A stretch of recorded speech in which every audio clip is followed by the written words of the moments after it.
Hello my dear friends and dear students, मैं हूं व्रत कुमार, पॉलिटिकल विशेषज्ञ, और आपसे आज रूबरू हो रहा हूं बहुत ही इम्पोर्टेंट डे के ऊपर। हाँ बिल्कुल, आज आपको पता होगा संविधान दिवस है, यानी 26 नवंबर। तो आज का दिन काफ़ी स्पेशल है, काफ़ी महत्वपूर्ण है अपने देश के लिए और हर एक उस देश के नागरिक के लिए जो आज सुकून की सांस यहाँ पे ले रहे हैं। तो आज संविधान दिवस के ऊपर काफ़ी इम्पोर्टेंट हम बात करने वाले हैं, क्योंकि संविधान दिवस कब से शुरू हुआ, किस वजह पे मनाया गया और इस दिन क्या होता है। इसके अलावा हम संविधान की कहानी को थोड़ा यहाँ पे रिप्ले करेंगे। तो आज की बात हम बहुत ही स्पेशल करने वाले हैं, क्योंकि आज का विशेष है। तो जैसे कि आपको पता होगा, भारत का जो संविधान है, ठीक है ना, थोड़ा सा हम यहाँ पे इंट्रो देते हैं कि भारत का जो संविधान है वह 26 नवंबर 1949 को बन गया था। यानी अगर शुरुआत की मैं बात करूँ, ठीक है ना, तो शुरुआत होती है 9 दिसंबर से। 9 दिसंबर से शुरुआत होकर ये संविधान है, ठीक है ना, वो बन जाता है आपके 1949 तक। तो यानी इस दरमियान जो समय लगता है वो 2 वर्ष 11 माह और 18 दिन ये समय लगता है, ठीक है। ये तो बेसिकली सबको पता है, मुझे ये बताने की ज़रूरत किसी को नहीं है। लेकिन ये दिन, जिस दिन संविधान बना और संविधान जब लागू हुआ, वो दिन है गणतंत्र, वो दिन है 26 जनवरी। लेकिन ये दिन एक महत्वपूर्ण मायने रखता है, और इसी को 26 नवंबर 1949 को जब ये संविधान बनकर तैयार होता है, तो संविधान सभा के प्रारूप समिति के अध्यक्ष डॉक्टर भीमराव अंबेडकर की इस यादगार कार्य को और याद रखने के लिए अंबेडकर जी का 125वां उनका दिन, या हम कहें जयंती, ठीक है ना, 125वीं जयंती के उपलक्ष्य में इस दिन को याद रखने के लिए 26 नवंबर 2015 को 125वें अंबेडकर जी की, यहाँ पे मैं आपको नोट कर देता हूँ, ठीक है ना, भीमराव अंबेडकर। तो भीमराव अंबेडकर जी के इस संविधान के महत्वपूर्ण कार्य को देखते हुए और इनके जो इस तरह के जो महत्वपूर्ण योगदान इन्होंने जो दिया, उस योगदान को अगर हम देखें तो ये एक महत्वपूर्ण दिन घोषित हो गया। क्योंकि इसी दिन को अगर मैं आपसे बात करूं, तो इसी दिन संविधान सभा के समक्ष प्रारूप पेश किया गया था। तो अब ये आप समझ गए होंगे। और संविधान दिवस, तो इसी दिन फर्स्ट संविधान दिवस मनाया गया, प्रथम बार, फर्स्ट, ठीक है ना, ये दिवस मनाया गया। इसी तरह से अब ये चीज़ तो आपको क्लियर होगी, संविधान दिवस क्यों मनाया गया। 125वीं भीमराव अंबेडकर जी की जयंती के उपलक्ष्य में मनाया गया था, ठीक है। और भारत सरकार के द्वारा इस संविधान दिवस को बहुत ही हर्षोल्लास के, एकदम कहते हैं ना कि देश में एक अनुभव और गौरवान्वित महसूस होते हुए इस दिन को सेलिब्रेट किया जाता है और संपूर्ण भारत में इसको मनाया जाता है। लेकिन अगर बात करें कि आज हम इस डेट को, ठीक है ना, इस डेट को संविधान दिवस के रूप में मनाते हैं। किस रूप में मनाते हैं? संविधान दिवस। अगर प्रश्न पूछ ले कि संविधान दिवस कब मनाया जाता है, तो आप सभी को अभी पता है कि 26 नवंबर है। लेकिन यही 26 नवंबर पहले क्या मनाते थे? अगर पूछा जाए 26 नवंबर को हम संविधान दिवस मनाते हैं, तो इससे पहले इसको किस दिन के रूप में मनाया जाता था? कौन इस दिन इसको और किस दिन के रूप में याद किया जाता था? तो ध्यान रखिएगा, राष्ट्रीय कानून दिवस के रूप में। किस दिवस के रूप में? राष्ट्रीय कानून दिवस के रूप में इसको सेलिब्रेट किया जाता था। तो ये एक बहुत ही महत्वपूर्ण हो जाता है, इसको आप ध्यान रखना है।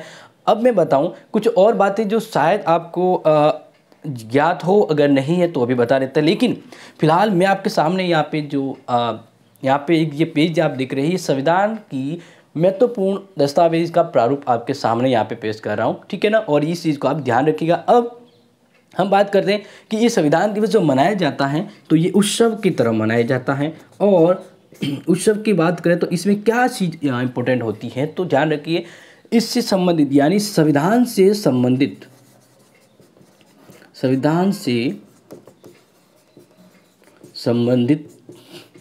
गतिविधियाँ आयोजित होती हैं। संविधान से संबंधित गतिविधियाँ आयोजित होती है कहाँ पे होती हैं? विद्यालयों में। कहाँ पे होती है? विद्यालयों में। और संविधान के इस गौरवपूर्ण कार्य को याद किया जाता है। और इसके अलावा इस दिन रन फॉर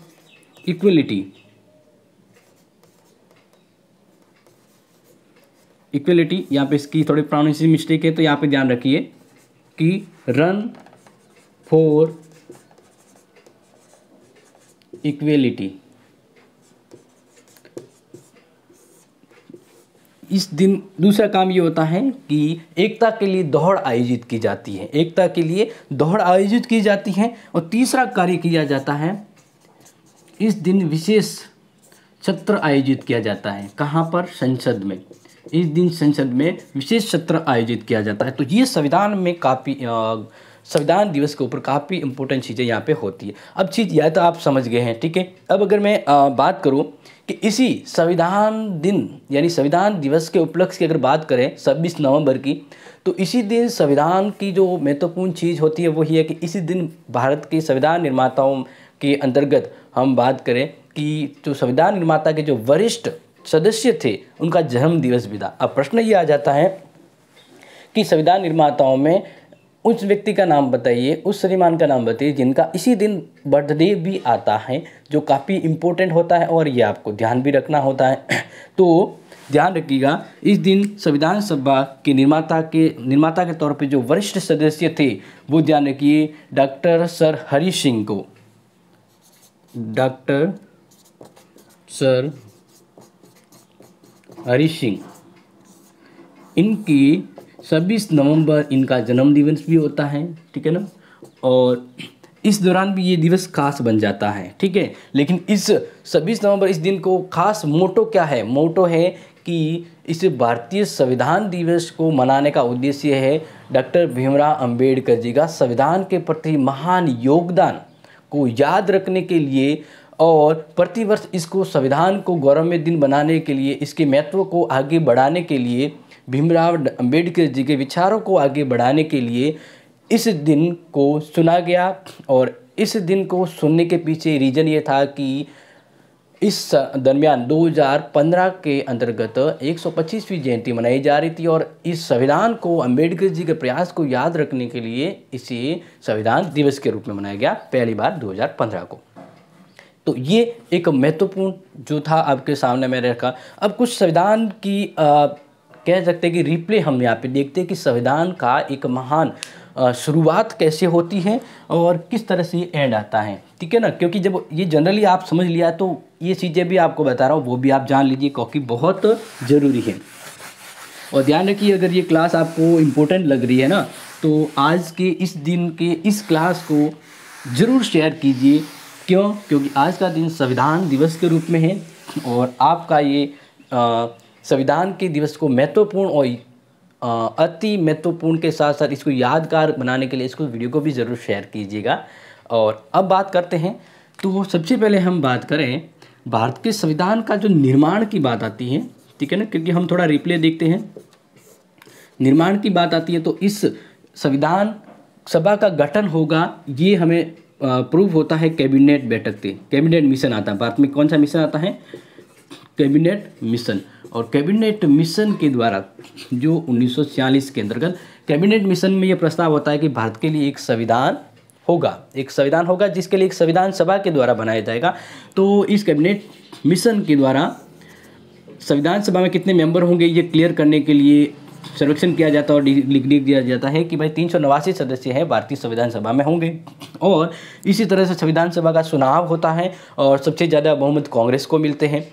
लेकिन अब जब शुरुआत होता है, क्योंकि देखो इतने मेंबर होते हैं, जब कांग्रेस को ज़्यादा जीत हो जाती है या ज़्यादा कांग्रेस विजय हो जाती है तो इसके बाद कांग्रेस से जो मुस्लिम लीग है वो इससे बहिष्कृत हो जाती है। तो फिर यानी पाकिस्तान के अलग हो जाने से, पाकिस्तान के संविधान सभा के बहिष्कृत करने से और विभाजन हो जाने से फिर संविधान सभा में 299 मेंबर रहते हैं। और इसी के बाद आगे चालू होता है। तो 9 दिसंबर 1946 से संविधान सभा की प्रथम बैठक होती है, फर्स्ट बैठक होती है। और इस प्रथम बैठक के जो कार्य को चलाने के लिए अस्थायी अध्यक्ष का चुनाव किया जाता है। अस्थायी अध्यक्ष ये बहुत इंपॉर्टेंट, इसको ध्यान रखिएगा। अस्थायी अध्यक्ष होते हैं डॉक्टर सच्चिदानंद सिन्हा, डॉक्टर सच्चिदानंद सिन्हा, ठीक है ना। ये इस समिति के अस्थायी अध्यक्ष होते हैं, क्योंकि उस समय तुरंत हाथों हाथ नहीं होता, लेकिन जो वरिष्ठ होते हैं उनको अध्यक्ष का कार्यभार दिया जाता है। इसी तरह फिर 11 दिसंबर 1946 को इसकी नेक्स्ट जो बैठक होती है, ठीक है ना, नेक्स्ट बैठक के समय ध्यान रखिएगा कि इसके स्थायी अध्यक्ष का चुनाव होता है। स्थायी अध्यक्ष कौन बनते हैं ये आप सबको पता होगा। स्थायी अध्यक्ष के तौर पर डॉक्टर राजेंद्र प्रसाद इसके स्थायी अध्यक्ष होते हैं। ये आप ध्यान रखिएगा क्योंकि बहुत इंपॉर्टेंट है। इसके बाद नेक्स्ट 13 दिसंबर को 1946 को नेहरू जी के द्वारा संविधान सभा में उद्देश्य प्रस्ताव रखा जाता है। उद्देश्य प्रस्ताव जो वर्तमान में प्रस्तावना कहा जाती है, और यही प्रस्ताव फिर 22 जनवरी 1947 को सर्वसम्मति से क्या हो जाता है, पास हो जाता है, ठीक है। और फिर बात करें 29 अगस्त 1947 को संविधान सभा का खाका तैयार करने का काम अंबेडकर जी को दिया जाता है, यानी प्रारूप समिति का गठन किया जाता है। किसका किया जाता है? प्रारूप समिति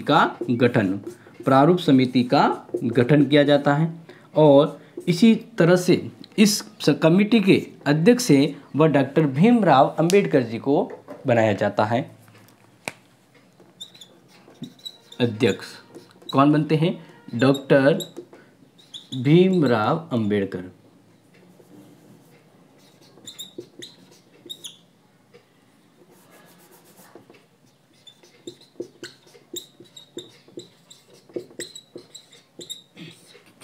तो इस तरह से ये संविधान एक इतिहास बनने की दिशा में आगे बढ़ता है, और काफ़ी चीज़ों पे डिस्कस बहस वगैरह होती रहती है, लेकिन ये संविधान धीरे धीरे उन्नति करता है। और हम जब इसकी बात करें तो इस संविधान को बनाने में काफ़ी समय लग जाता है। और इस संविधान की अगर बात करें कि टोटल उस समय की लगभग 66 लाख रुपए के आसपास इसका खर्च होता है। यानी बात करें कि संविधान बनाने के लिए कितना व्यय होता है, 66 लाख के आसपास होता है। और इस संविधान को वर्तमान परिप्रेक्ष्य में आने तक समय कितना लग जाता है, जो मैंने अभी बताया था, 2 वर्ष 11 माह 18 दिन का समय लगता है, तब जाके संविधान मूल रूप में आता है। यानी ये संविधान अंतिम रूप में 26 नवंबर 1949 को ये संविधान बन जाता है। इस दिन संविधान बन जाता है, और इस दिन का समय काउंट होता है 2 वर्ष 11 माह 18 दिन, ठीक है। और ध्यान रखिएगा, इस दिन जो संविधान बन जाता है, तो इस दिन संविधान बनने के बाद 24 जनवरी 1950 को संविधान सभा की अंतिम बैठक होती है। क्या होती है? अंतिम बैठक। ये ध्यान रखिएगा, अंतिम बैठक होती है। और इस अंतिम बैठक का ध्यान रखना है, इस अंतिम बैठक के दरमियान संविधान सभा के अंतर्गत जो मेंबर होते हैं, जो संविधान को विधिवत सर्वशक्तिशाली बनाने के लिए उस पर साइन करते हैं, तो उसमें कितने मेंबर उपस्थित होते हैं? 284 मेंबर उपस्थित होते हैं। और इसी तरह से फिर 2 दिन बाद 26 जनवरी 1950 को संविधान क्या हो जाता है? लागू। गणतंत्र की स्थापना होती है। अब ध्यान रखिएगा, जिस दिन संविधान बन जाता है उस दिन संविधान की लगभग 15 धाराएं लागू हो जाती है। कितनी धाराएं लागू हो जाती है? 15, ठीक है ना। अनुच्छेद 1, 2, 5, 7, भाग 3, 4 ये जो अलग अलग हैं, वो इस तरह से कुल मिलाकर लगभग 12 जो धाराएं हैं वो लागू हो जाती हैं। लेकिन पूर्ण संविधान कब लागू होता है? 26 जनवरी 1950 को लागू होता है, ठीक है। तो ये था आज का इस संविधान दिवस के ऊपर पर शॉर्ट, संक्षिप्त और यादगार, बेमिसाल आज के दिन को यादगार बनाने के लिए ये वीडियो था। तो आपका क्या योगदान है वो आप समझ गए होंगे। इस वीडियो को आगे लाइक, शेयर और सब्सक्राइब करवाएं उनसे, ताकि ये आज के इस चैनल का मोटो है वो सफल हो पाए। तो मिलेंगे दोबारा आपसे इसी तरह की महत्वपूर्ण और अमेजिंग क्लास के लिए। तब तक के लिए मैं भरत कुमार विदा लेता हूँ आपसे। धन्यवाद।